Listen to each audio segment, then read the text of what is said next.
Happy February 9th, JLD here, and welcome to Strategy Today. In this show, we talk about a 1.5 million Bitcoin prediction by ARK by the year 2030. We talk about MSTR strategy getting to 1 million Bitcoin in its reserves as just a start.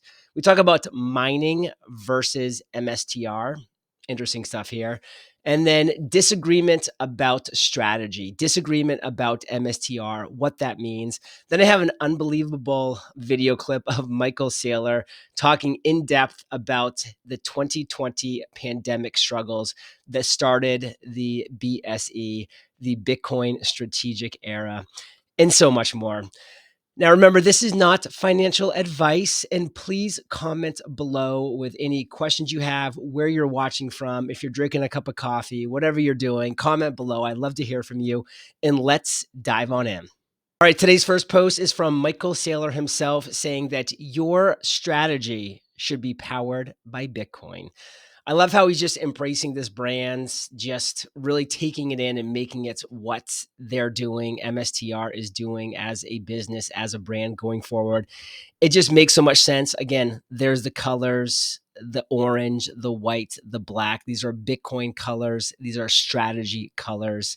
Let's go. And speaking of strategy colors, you got to check out this new strategy.com website. They have done an amazing job giving all of this relevant data. I'm going to start going through this website on upcoming videos. Maybe I'll do one tab here per video coming up to really dive into what these are and what they mean, and just why this is so exciting for a lot of reasons. So strategy.com. Now a post from Bitcoin Archive. ARK Invest projects Bitcoin to hit a top price of 1.5 million by 2030. This is what it would look like if Bitcoin hits 1 million. If you think you're late to Bitcoin, think again. So I just want to click on this chart because to me, this is so powerful. I mean, everybody's freaking out about what blip, like everybody's freaking out about this blip right here. We can't even see that blip when we zoom out. And I mean, this is why a long-term horizon is so key. Don't have this short-term horizon, have a long-term horizon with Bitcoin, with MSTR. This is what we're doing. This is the strategy that we need to employ long-term because this is what it's going to look like for a chart. There'll be a lot of these things going on the way up, believe me. But at the end of the day, look at what today looks like. Not even a blip, not even a little bubble. These just look like little tiny squiggly lines.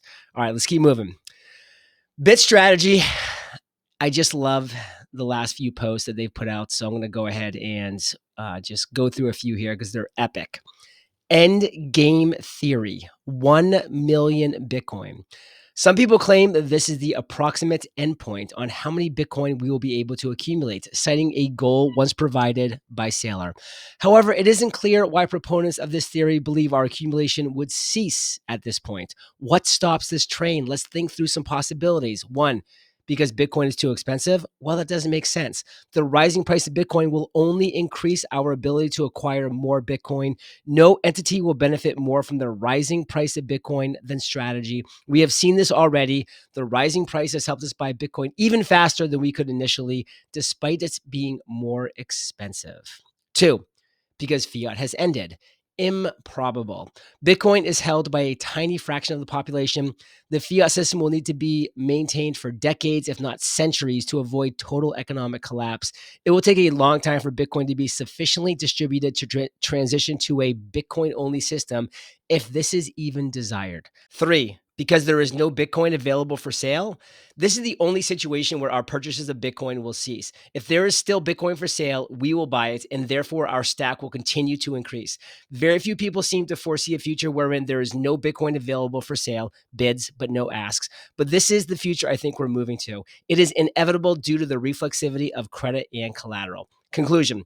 Strategy will acquire far more than 1 million Bitcoin. Tightly held coins will continue to be unlocked at higher and higher prices. The rising price of Bitcoin will fuel our ability to keep purchasing this new liquidity as it is unlocked. We do not know the price elasticity of supply for all the hodlers, and therefore we cannot predict our final stack size with any real precision. However, one thing is clear, the rising price will not slow our ability to accumulate. what's next. Once there is no Bitcoin available for sale, what will Strategy do next? Well, it will be business as usual. We will continue to raise money by issuing Bitcoin-backed securities as we do today. The lack of spot Bitcoin for sale would increase demand for our securities. How would we spend the proceeds? In order to keep increasing our stack, the next best alternative will be to invest dollars in energy infrastructure and commence Bitcoin mining operations. Interesting stuff. Now on to another post from MicroStrategy about, what do you think? Bitcoin mining. Bitcoin mining is a tough industry. Huge CapEx and OpEx, competition from nation states, the works. There was an interesting point last year where debate raged as to which was a better investment, MSTR or the BTC miners. Seems funny in hindsight, right? The debate didn't last long. Slowly, then suddenly, the mood changed. The mining investors capitulated and the market chose the winning strategy. The irony of the Bitcoin mining industry is that to win, you need to first have the most Bitcoin, chicken, and the egg. Economies of scale, yada, yada, yada. By the way, guess who has the most Bitcoin? Yup. See where this is going? And a final post from MicroStrategy, because I love this one, about disagreement is great for strategy. Differing expectations on future outcomes create thriving marketplaces. Our thriving marketplace funds our Bitcoin acquisition. It's absolutely fine for strategy investors to have different views on 1, Bitcoin, 2, crypto, 3, politics, and 4, MSTR itself. It's great that some people think we're going to 0. It's great that some people think we'll eventually revert to a 1-to-1 MNAV. It's great that some people want or expect fiat to end. Of course, they're all wrong, but I wouldn't have it any other way. Every differing opinion is the liquidity for your trade or the upside on your investments. God bless you all, and I wish everyone the best of luck with their financial investors. And now we have an epic clip from Michael Saylor all about the struggles during the 2020 pandemic that led to BSE, Bitcoin Strategic Era. Take it away, Michael. The pandemic and the events that took place in March of 2020. And what you saw was Main Street shut down. It literally shut down and came to a grinding halt. And Wall Street had an initial panic and a rapid recovery, a V-shaped recovery. And so we put those two together. You had an L-shaped recovery. Main Street just shut down. And then you had a V-shaped recovery, and we call that a K. But if you decompose it, and I was very sensitive to it because on one hand, in my personal life, I'm an investor.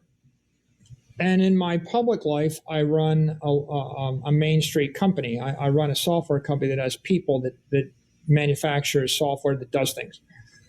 So what I saw was if you had a large portfolio of stocks or assets and you went into this pandemic, after the Fed ended up expanding the money supply with the interest rates going to 0 and the expansion of the M2 monetary base, the money base, you found that you were actually 25, 30% wealthy or doing nothing. You could have done nothing the entire year. As long as, right, the only mistake you could have made is do something, right? If you had $1 billion and you did nothing for the entire year, you had $1.3 billion at the end of the year.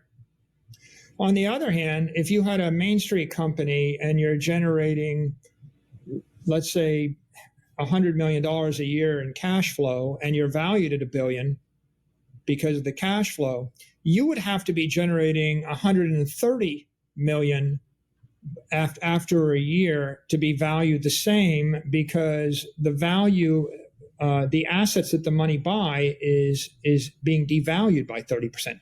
If the currency is devalued at some rate, and the money supply expanded to 24% last year, so you could use that as your metric, or you could use the S&P 500's return as another metric.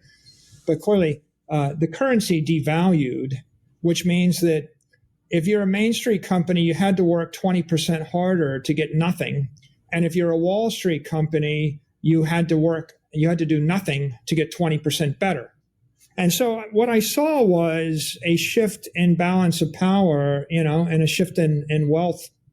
And it was pretty disturbing to me too. And there you have it, another episode of Strategy Today. I hope you enjoyed this. And if you got value, please comment below. Your comments are very valuable to me, your likes, your shares. So thank you in advance. Remember, this is not financial advice. And I wanted to kind of end on a cool note here with the Strategy merch store. They've got a lot of cool things. You can just go to thestrategy.com website, click on the merch tab, and you'll get to this website with a lot of shirts, hoodies, koozies, socks, speakers, you name it.